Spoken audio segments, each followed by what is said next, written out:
Ladies and gentlemen, and non-binary pals, may I have your attention please? Those of you of weaker constitutions may wish to depart before we even begin, for the video that you are about to see is perhaps not for the faint of heart. There are scenes contained within that may shock and disturb. We may see extreme violence. We must bear witness to a horrific, disgusting sexual assault. There are scenes of people eating their fellow man.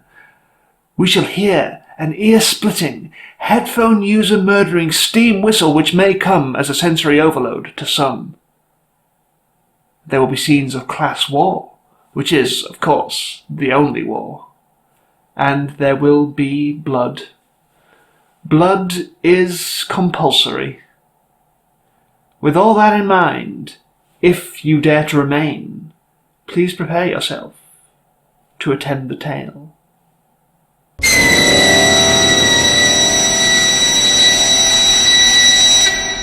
Sweeney Todd was the only movie that I ever snuck into when I was too young to see it. I was 16 at the time and it was rated 18, so me and my friend bought tickets for National Treasure 2 Book of Secrets and then just snuck into the Sweeney Todd screen instead. Ended up being weirdly on brand for me that the one movie I would ever sneak into was the Sondheim Cannibalism musical. I fell absolutely in love with that film, and after a lot of time watching the DVD over and over, I eventually tracked down the original stage version on YouTube, which at the time was limited to only 10-minute long videos, so I had to watch it split up over like 14 parts. Nevertheless, I fell in love with that version even more. Sweeney Todd, The Demon Barber of Fleet Street, is a masterpiece. Based on Christopher Bond's 1973 play of the same name, with book by Hugh Wheeler and music and lyrics by musical Chad Stephen Sondheim. It first opened on Broadway in 1979 in a production directed by Hal Prince, starring Len Cariou and prolific murderer Angela Lansbury. You think Jessica Fletcher just happened to be around when all those people were murdered? Oh, wake up, sheeple, she's the Napoleon of crime! So, I was originally planning to do a joke here where I had like a Always Sunny Pepe Sylvia style conspiracy wall of Murder, She Wrote deaths all leading back to Jessica Fletcher, but before I could go to the library and print it out, the quarantine happened. So just kind of imagine that I did that joke that was funny. Like imagine I did a funny joke there. Just imagine that for all the jokes, really. If you don't know, it takes the classic characters of Sweeney Todd and Mrs. Lovett from the Penny Dreadful magazine serial The String of Pearls, and following the lead of Christopher Bond's play, gives Sweeney a tragic backstory and quest for vengeance, and makes them sing it. The songs are tremendous, some of Sondheim's finest work, with such classics as Bad Salesmanship. I know why nobody cares to take them. I should know, I make them for good, no. On the Nose Metaphor. How can you truly hate sitting in cages, never taking wings? Let's make cannibalism puns. Or we have some shepherd's pie peppered with actual shepherd on top.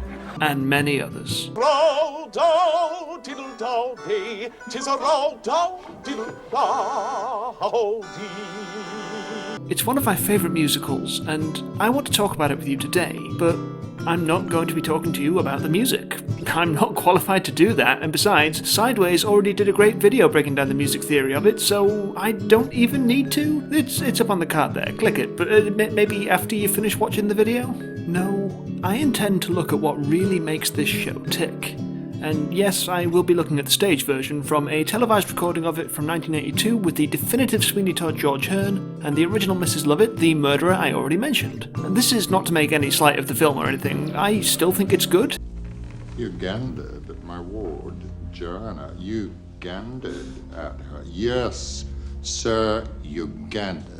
It's just the play is, one, better, and two, more relevant to the ideas I want to discuss with you. To get into the ideas that we're going to be discussing today, we need to look at some theatre theory, which means that I actually get to use my degree for something, so take that, Dad! I'm just kidding. My parents don't watch my videos.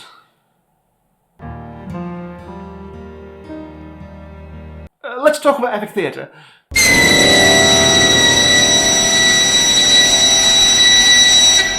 Epic theatre is, as the name rather suggests, a style of theatre.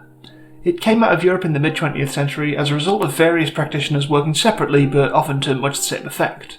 It's known for its distinct visual style, some of which you can immediately see in Sweeney Todd, with its minimalist staging, actors visibly moving the scenery, and all the singing.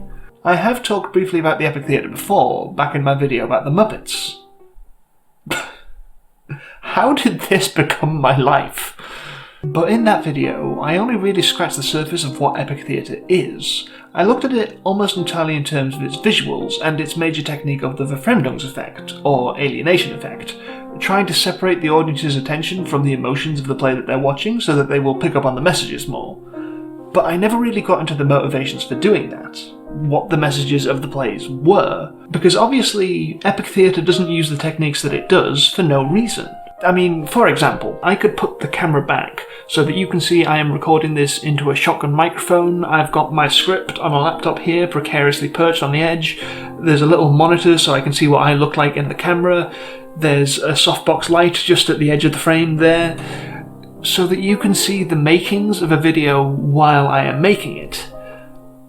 But in this context, it doesn't serve any purpose. It's just taking a trapping of the style without any of the theory behind it. And the best way into that theory is to look at the beliefs of Epic Theatre's most well-known practitioner, Bertolt Brecht. While Epic Theatre does not have one specific creator, it was a movement made by different people all across Europe at similar points in time. Brecht is perhaps the most prolific of them. It's primarily from his works that we get our platonic ideal of what Epic Theatre is, so it's generally him that we talk about when we want to talk about Epic Theatre as a whole. Apologies to Erwin Piscator and Vsevolav Meyerhold, your time will come, I'm sure.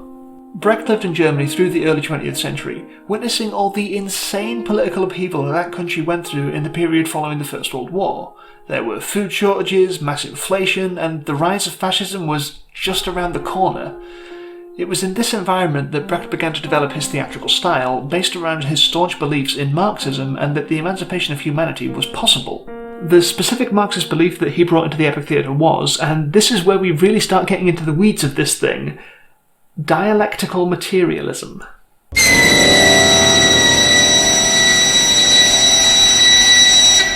Now, I know this term sounds like a lot, but I assure you I'm going to break it down into something more manageable. I mean, you came here to see me talking about the people singing about cannibalism pies, and here I am doing introductory Marxist theory. This is strange for me too. To make sense of this term, we're going to split it up into its component parts, dialectics and materialism. Materialism is the idea that the world exists in a specific, objective way.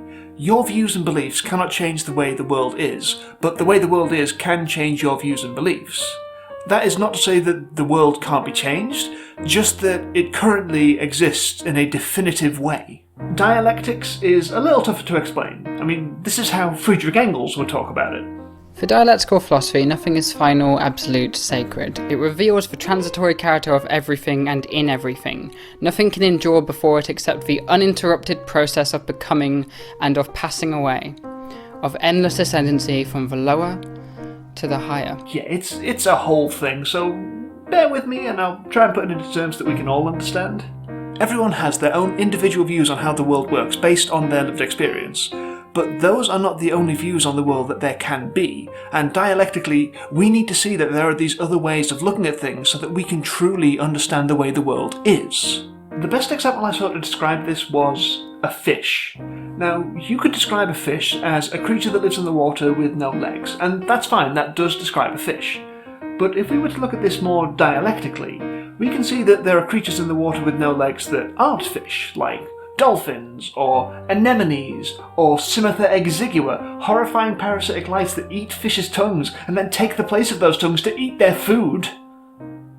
We can also see that there are fish with legs, and water could mean any number of things. It could be the ocean, a river, a lake, a tank in your auntie's living room. Fish are pets. Fish are food. Fish are horrifying things that you see on a market stall with their eyes still in. They're things that you catch. They're things that you get battered with chips on a Friday night. Suddenly, once we've looked at it dialectically, there are any number of things that a fish is. And all of these just go to create a fuller picture of a fish. Dialectics is just applying that technique of thinking to how the world is made up. There are so many views and so much information out there based on people's own individual lived experiences. The only way to fully understand something is to open yourself up to these other views so that you can get a complete picture of it. So bringing these together into dialectical materialism simply means looking at the way that the world objectively is through perspectives different to your own. Because as things stand, you can only see the world from your own little corner of it, and even then, not fully because you've only been seeing it with your own experience. If the world is ever to change from the way that it objectively is, then we need to open ourselves up to perspectives different to our own, because that way we can see the people who are suffering, and the only way to end that suffering would be to change things.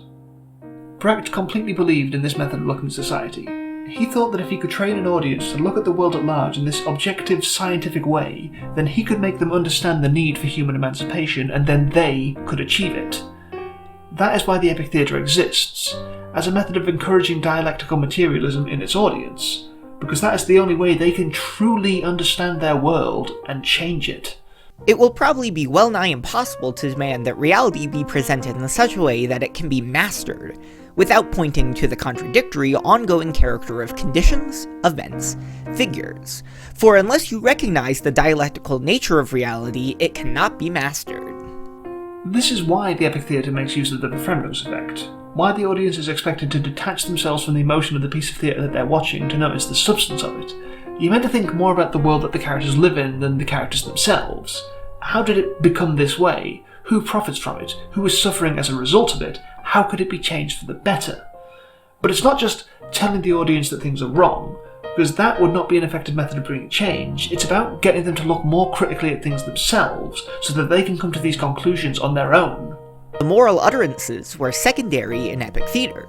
Its intention was less to moralize than to study society. And for Brecht, as a Marxist, the societies he presented in his plays were clearly unjust.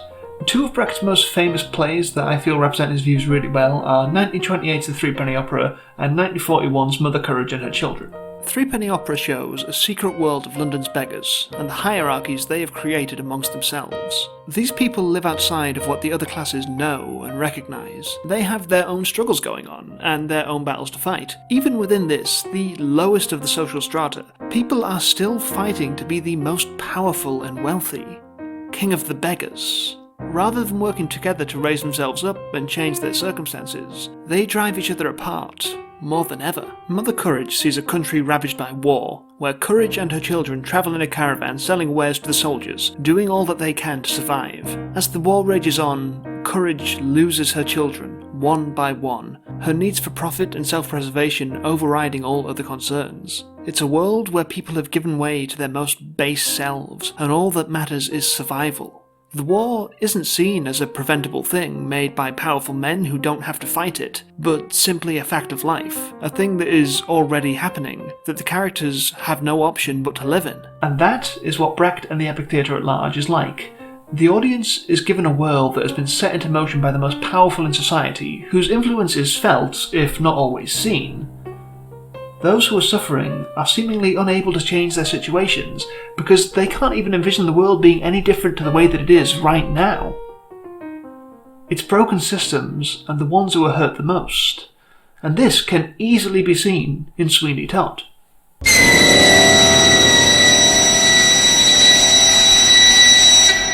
This is where we can finally get into the meat of this thing and analyse Sweeney Todd through the Epic Theatre lens that we've set up. Almost. Before I do that, there is a quote from Stephen Sondheim that I quickly need to address, because when I say that Sweeney Todd is epic theatre and shares a lot in common with the works of Brecht, that's not something that Sondheim himself seemed to agree with.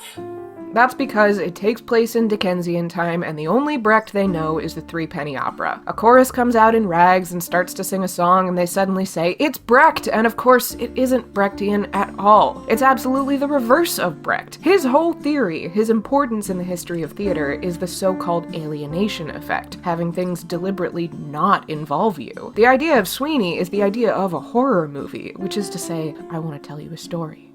And this happened, and the door suddenly opened. That's not Brecht. So that's pretty damning to my whole video, right? The guy who is often credited as the sole auteur creative voice behind Sweeney Todd thinks that my reading of it isn't valid. I mean, how do I possibly recover from that? Well, basically, I think Sondheim is selling Brecht a little bit short here. Brecht's plays weren't just emotionless vessels to train the audience to reevaluate society. They're often very emotional stories, and that's part of why they work. What Brecht was conditioning his audience to do was not so much to experience no emotions at all, as it was to experience those emotions on a conscious level, to think about the cause of them. Looking again at Mother Courage as an example, there's a scene in there where one of Courage's children is captured, and she has the opportunity to get him back if she just pays the ransom. And Mother Courage haggles. Her son's life hangs in the balance and she argues over the price. And of course, her son gets killed. Now this is a sad and infuriating scene. You're meant to feel sorry for Mother Courage that she just lost her son, but angry at her that she would bargain over the price. But you're also meant to be sad and angry that the world has become a place where something like this could happen. The characters in Brecht's plays were in these strange, impossibly hard situations, brought against them by factors outside of their control. Part of the study of how these unjust worlds work is the way that it affects a character emotionally. You can still make use of a dialectical Befremdungseffekt while having characters that we can emotionally respond to. The point is just not to experience that emotion passively. So Sweeney Todd can absolutely be considered an epic theatre play with similarities to Brecht, while also containing a story and characters that we feel a strong emotional connection to. So now we can finally actually talk about it. Thank goodness!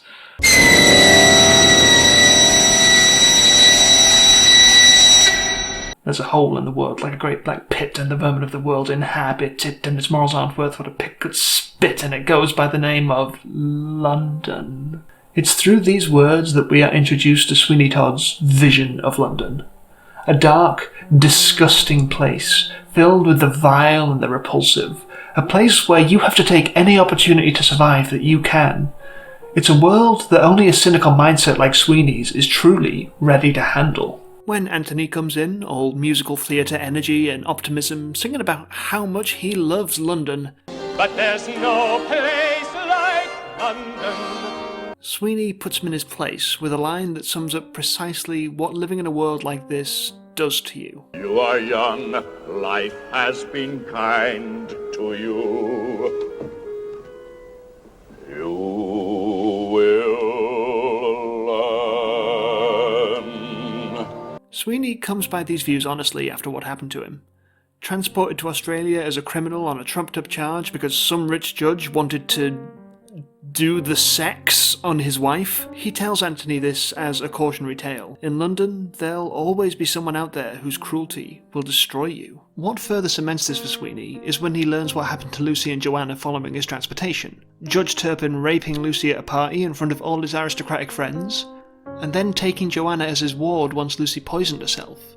3 lives ruined because of the sexual whims of one powerful man. The judge wanted something, and because of his position and influence, he could just take it without thinking about the cost. At the top of the hole sit the privileged few, making mock of the vermin in the lower zoo, turning beauty into filth and greed. It's the injustice of the world, where the ones with the power can so damage the lives of the ones underneath them, without so much as a thought, that drives Sweeney deep into his madness. Judge Turpin gets away, and he knows that there's no way he'll be able to get back at this man who is so far beyond his limited reach, and he just snaps, deciding that everything is broken in the way that it is. In all of the whole human race, Mrs. Lovett, there are 2 kinds of men and only 2. There's the one staying put in his proper place and the one with his foot in the other one's face. And that, We all deserve to die. either as punishment for their abuse of power or as a relief from that abuse. To Sweeney as a character, your class no longer matters. He will kill you regardless. We'll not discriminate great from small, nor we'll serve anyone, meaning anyone, anyone. But London as a whole still very clearly cares about your class and status. There are only 2 ways to really succeed in this play. to already be in a position of wealth and power before the story begins, like Judge Turpin, or to cheat your way into some form of success. That's how Signor Pirelli, for example, gets to a place where people admire him, by pretending to be Italian, covering up for being Irish, which, yeah, anti-Irish sentiment was pretty widespread at the time the play is set, and I guess Italian would have been seen as more palatably exotic or something? Ugh. He presents himself with the air of someone who is a success. A tooth puller to the King of Naples, barber to the Pope, and a genius with a miracle elixir that will give you hair like Shelley's. I'm not sure if they mean Mary or Percy, but probably Percy. And people buy into it. And he is seemingly a relative success, until Sweeney bests him in the contest, disgracing him publicly. Then he turns to a different crooked method to success, attempting to blackmail Sweeney, which, to put it mildly, doesn't end well for him. And of course, it's through far more unscrupulous methods that Sweeney and Mrs. Lovett make themselves successes. Serial murder and cannibalism via pies and all that. Success that Mrs. Lovett takes in her stride. While Sweeney remains stuck in his revenge fantasy, she's living her life to the fullest. Dressing in new finery, making some extravagant purchases like a harmonium. And it was a real bargain, dear. It been only partly singed when the chapel burnt down. And of course, keeping on Toby as staff. We'll get to Toby later. Right now, let's stick with Mrs. Lovett. Mrs. Lovett reminds me a lot of Mother Courage. She is a survivor, first and foremost, trying her best to run her pie shop despite the rising meat prices. And I wonder with the price of meat what it is when you get it. Never thought I'd live to see the day. And the alternative source being too fast for her to catch. And I'm telling you, that pussycat is quick. She's doing what she can to get by, which is not a lot. So when she's suddenly presented with an unconventional opportunity to remedy her problems, she doesn't think twice. With the price of meat what it is when you get it, if you get it. Good you got it? Her only motivation in the world is money. And if that means a few people have to get turned into pies for her to get it, then that's just her using a bit of extra initiative to get by. Through her remorseless efforts, London becomes a place where people are ravenously, albeit unknowingly, eating their own kind. Is this a metaphor? Though maybe not exactly their own. In God That's Good, Mrs. Lovett's customers are very working class coded, while the customers that we see going to Sweeney's parlour during Joanna Quartet seem more elegantly dressed with a suggestion of some wealth. So I guess Sweeney and Mrs. Lovett make good on their promise that Those above will serve those down below. And well, who are those down below?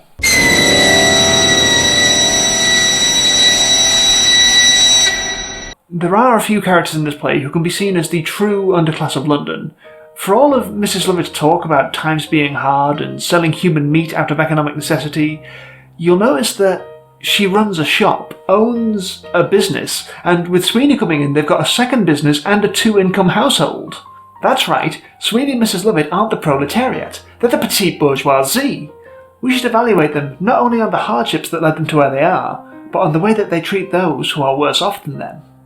And the ones who are worse off than them in this play are Toby and the beggar woman. Toby starts the play in the service of Signor Pirelli, where he is beaten and abused and generally treated as subhuman. In fact, there's a sequence that gets cut from almost every production where Sweeney and Pirelli have a tooth-pulling contest, and with only one person in the audience who needs a tooth pulling, Pirelli does this. You, boy! Get on that chair! Me, senor? Not a tooth, sir, I beg you. I ain't got a twinge, not the slightest pain! You do now! Under Pirelli, Toby is little more than an object to be used. Things improve for him slightly when his employment with Signor Pirelli is terminated, and Mrs. Lovett keeps him on. We see right away that the affection Mrs. Lovett shows him is completely alien to him, and he drinks an awful lot of gin, perhaps as an anaesthetic to life. Gin, sir? You're a Christian indeed, sir. He gets so blinded by even the slightest kindness that Mrs. Lovett shows him that he would be willing to do anything for her, as seen in perhaps the sweetest and saddest song in the show, Nothing's Gonna Harm You.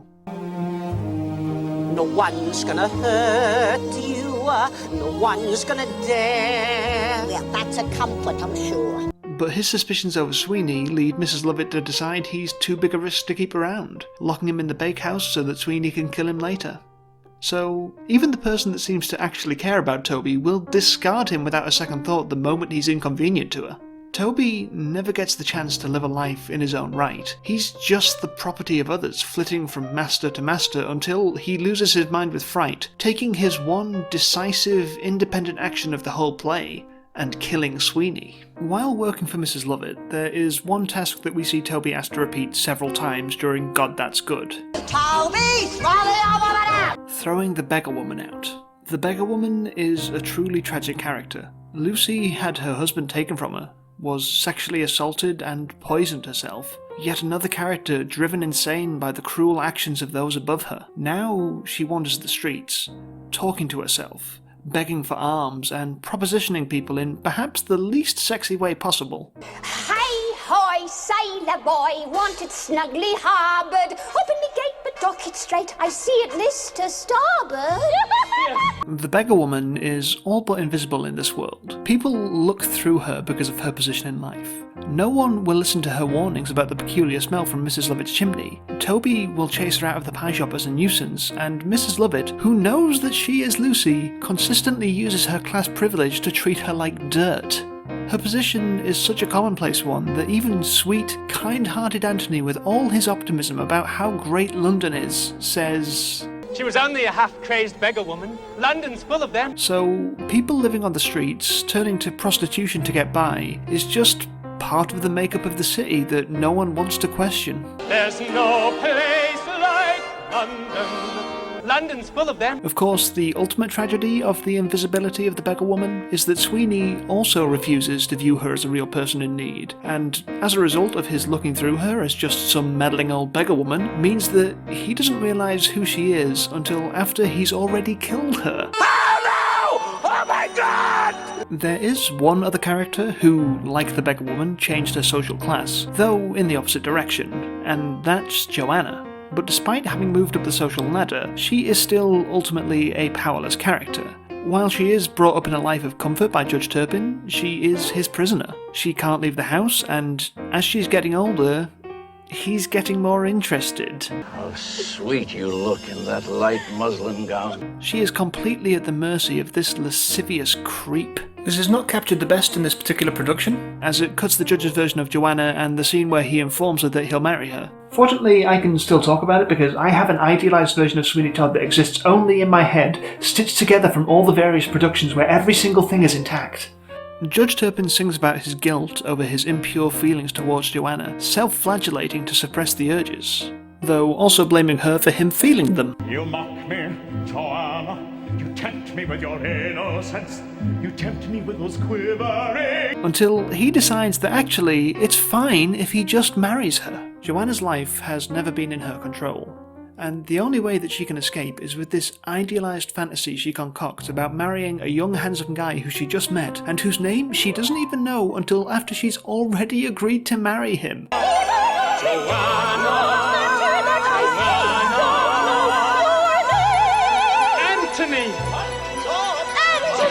Then the judge throws her in an asylum for daring to rebel against him, so things do not go all that well for her, really.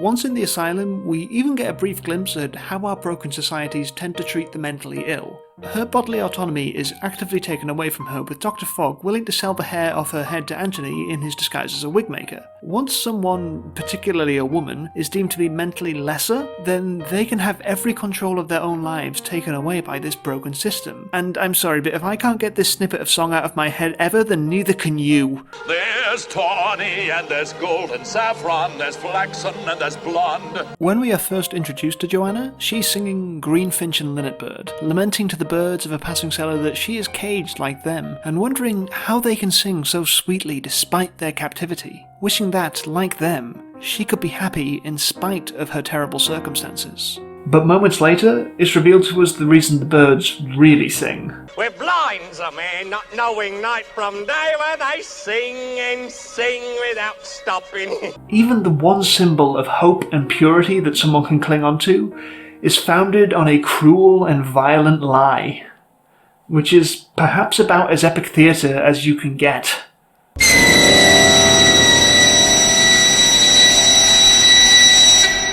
One of the primary ways that this production of Sweeney Todd works as a piece of epic theatre is in the way that it was staged by its director Hal Prince. Prince had a vision of the play that seems to have been somewhat different to the straight-up horror story that Stephen Sondheim imagined it as. Here, the stage is sparse, with only the most essential of sets being brought on by performers before the audience's eyes. There is one major piece of set that contains some detail to it. This giant block with Mrs. Lovett's pie shop, her parlour, and Sweeney's room at the top feeling like the most fleshed out of the spaces, with its props used to immediately give a sense of what the space is. But even for its lived-in feel, this is still a fairly abstract space, given its lack of walls and the way that the set rotates to match the scenes. Other than that, everywhere we see lies in a sort of nowhere space, with everything as minimalist as possible. Probably my favourite being the lounge where Anthony and Joanna sing Kiss Me. It's just your nan's couch on a plinth. This stripping back of the scenery is a staple of the epic. By putting the characters into a less literal space, you create a distance from them that facilitates the more critical approach to consuming the play. Prince takes it a step further though. This is not just any old empty space. This is an empty space with a very specific purpose and design to it. The sheet metal walls, the steel walkways and scaffolding constantly visible, what could have just been a bare stage, suddenly has become something else altogether. A factory. Hal's metaphor is that the factory turns out Sweeney Todds. It turns out soulless, defeated, hopeless people. That's what the play's about to him. Sweeney Todd is a product of that age. The idea of the factory makes a lot of sense for the world that Sweeney Todd inhabits. In London, people are chewed up and spat back out again. Both figuratively and literally in this play. They get broken, while the people who do the breaking get away with it for years with no consequences, and that's just the machine working how it was supposed to. It runs like clockwork, efficient and ruthless. The pieces of the stage are moved around before our eyes, and the characters are so in tune with this that they don't even notice the floor being laid before their feet as they go. This world, with all its cruelty, greed and inequality, is the norm for them. They can't know anything else. And it's all driven by that damned whistle.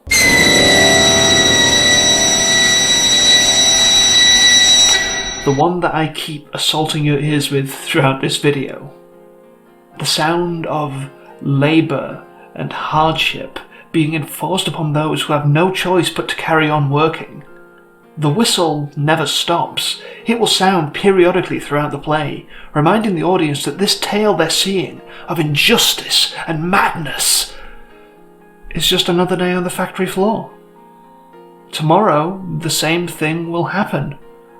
More people will be hurt and killed. Someone else will be driven mad. The factory will turn out another Sweeney Todd. And another. And another. And that's just the system working the way that it was designed to do. Don't question it. There's the whistle.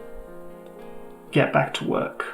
The only difference as compared with the old outspoken slavery is this, that the worker of today seems to be free because he is not sold once for all, but piecemeal by the day, the week, the year. And because no one owner sells him to another, but he is forced to sell himself in this way, being the slave of no particular person, but of the whole property-holding class.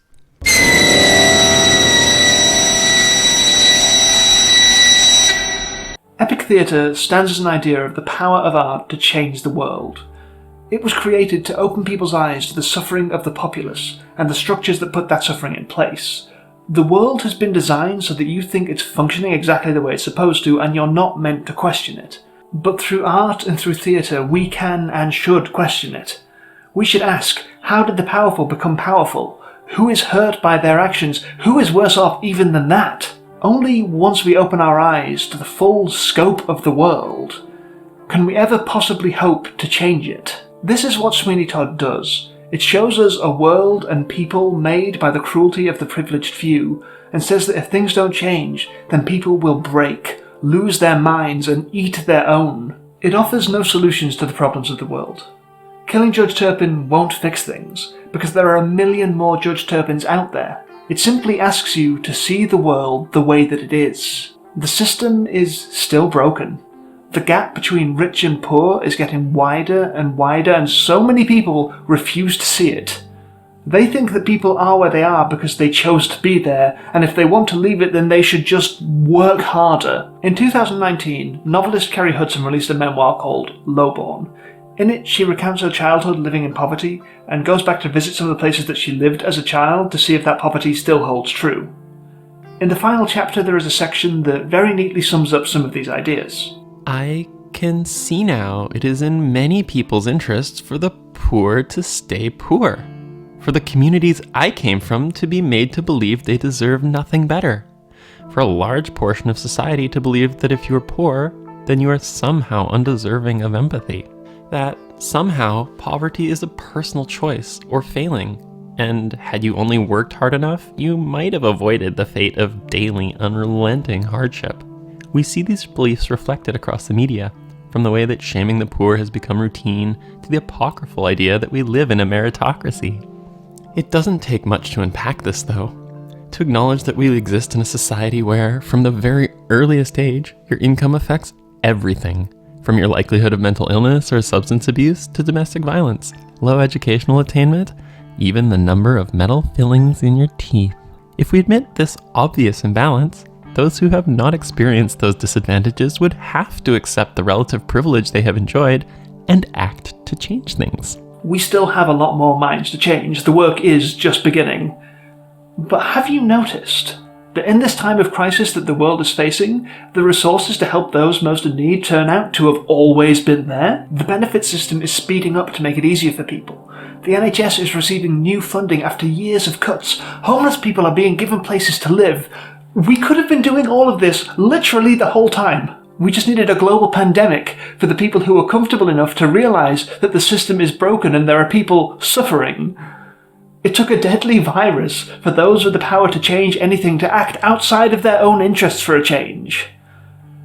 Let's just hope that once all this is over, we can keep opening eyes to the ongoing situation, and maybe start to make life a little more livable for everyone.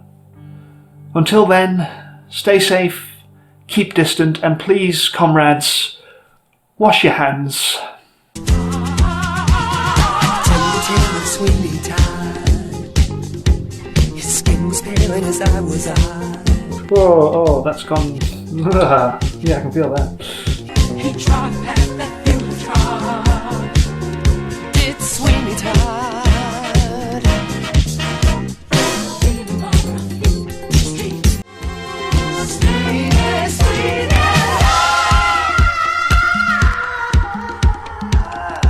So I forgot to go out and buy a pie for this, and I didn't really want to go and chance the shops at the minute for just a pie, given that, you know, there's a global pandemic on. So this is a steak bake. It is my last steak bake, and it is now ice cold. You see how I suffer for my art? For you guys?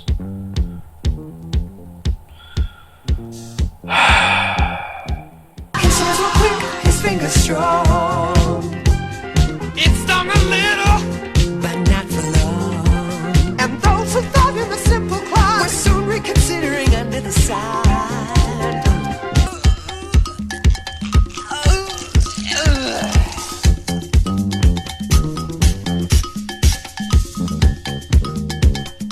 God, that's good.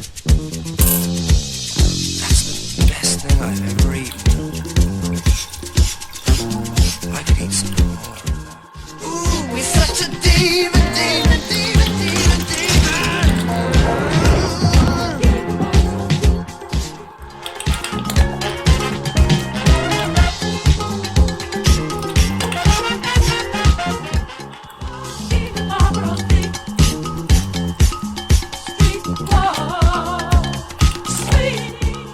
Secret that